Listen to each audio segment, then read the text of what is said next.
हमारी परंपराएं सभी समाजों से अलग हटकर है, इसीलिए हम अलग से कबीला कहलाते हैं, आदिवासी कहलाते हैं, मूल निवासी कहलाते हैं, मूलवासी कहलाते हैं। और हमारी उसी संस्कृति, सभ्यता, रीति रिवाज और उन्हीं परंपराओं को बनाए रखने के लिए संयुक्त राष्ट्र संघ ने महसूस किया कि अगर आदिवासियों की हक अधिकार संस्कृति को अगर हम सुरक्षित नहीं कर सकते तो निश्चितः हम मानव इतिहास के आदिकाल से, सनातन काल से चली आ रही सभ्यता, संस्कृति, पहनावा है, उसको हम खो देंगे।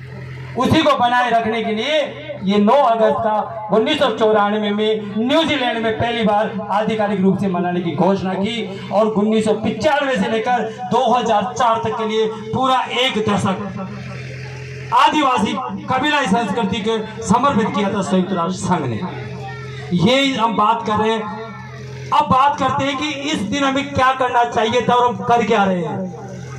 बड़ी विडंबना होती है, बड़ा दुख होता है। आप इन नन्हे मुन्ने बच्चों को क्या सिखा रहे हो?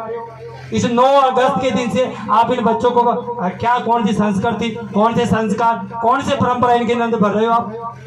गायक कलाकारों से मैं निवेदन करना चाहूंगा, आपका देखो ये व्यवसाय है, लेकिन मैं इस मंच से कतई मुझे संकोच नहीं कहते हुए, क्योंकि स्पष्ट कहना, आप कार्यक्रम जहां भी जैसा भी कार्यक्रम हो उस कार्यक्रम के अकॉर्डिंग पूर्व में तैयारी करके आए और उसी के अकॉर्डिंग आप प्रस्तुति दे तो मैं मानता हूं कि बेटर होगा। क्यों?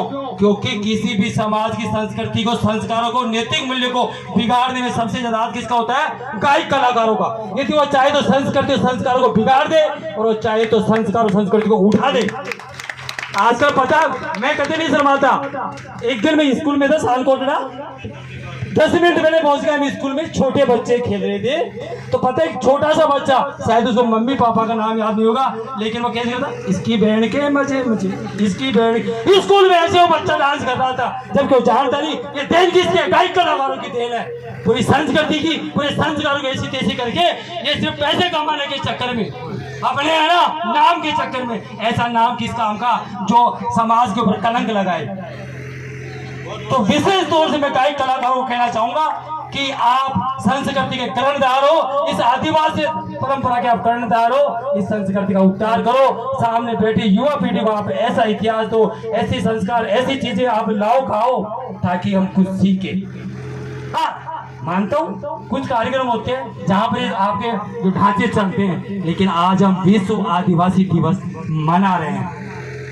दूसरी बात, एक चीज मैं आप इस मन से कहना चाहूंगा कि कहाँ गए वो मजीरे, वो खंजरी, कहाँ गए वो गीत, वो गान, कहाँ गए वो बंदड़ा बंदड़ी जो हमारी आदिवासी की पहचान थी। अब एक बहुत बड़ा मुद्दा चल रहा है, हालांकि मैं गवर्नमेंट कर्मचारी हूं, मेरे ऊपर कई बंदिशें हैं, लेकिन आपको समझना चाहिए क्यों आपके हक अधिकारों पर मतलब कुठाराघात किया जा रहा है। क्योंकि थे तो डीजे के प्लेटफॉर्म नाच बलका, तुमने अपनी संस्कृति को छोड़ दिया, रीति रिवाजों को छोड़ दिया, और आज छोटे बच्चे देखो, आप कोई जिन्हें इसका कोई जिम्मेदार नहीं है। आप बच्चों को जैसा माहौल दोगे, जैसा वातावरण दोगे ना, बच्चा वही सीखता है। और कैसे सीखता है? क्योंकि रंगलाल के कहने से, किसी के कहने से आप कभी नहीं सुधरोगे। मैं समाज सुधार की बातें करूंगा, कभी नहीं ग्रहण करोगे जब तक मैं उस चीज को करके नहीं दिखाऊंगा। क्योंकि मानव स्वभाव होता है, वो अनुकरण से सीखता है।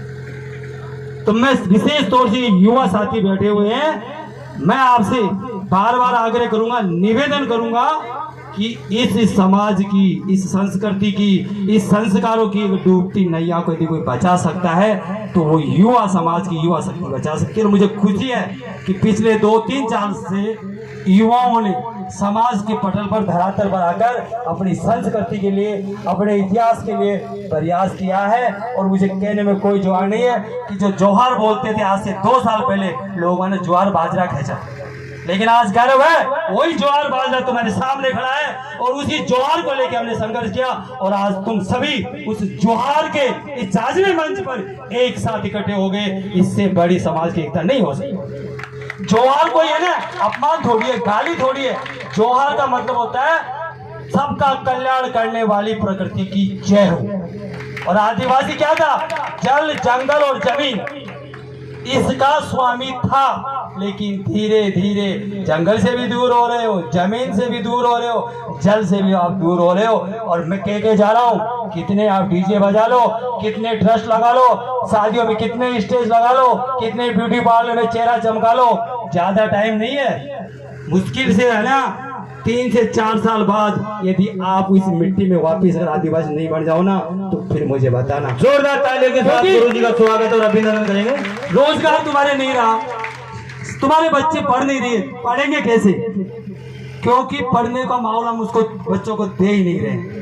मैं एक टीचर हूँ, बड़ी दुख होता है मुझे, अगर एक बच्चे को मैं पढ़ाता हूँ, बार बार कोशिश करता हूँ, अगर थोड़ा सा डांट दूं ना तो सीधे उसके बाप का फोन आता है, क्यों कैसे नहीं बोलो मार साहब हैं, खबरदार हमारा छोरा ने कहीं कियो तो। अरे मैं कहीं क्यों देखो स्पष्ट कहता हूँ, अरे मैं क्यों कहूँगा?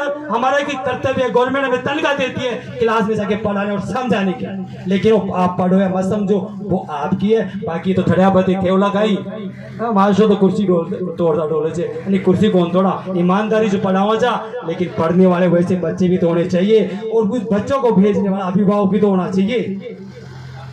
उस बच्चे को जो अभिभावक को भेज रहा वो भी तो होना चाहिए।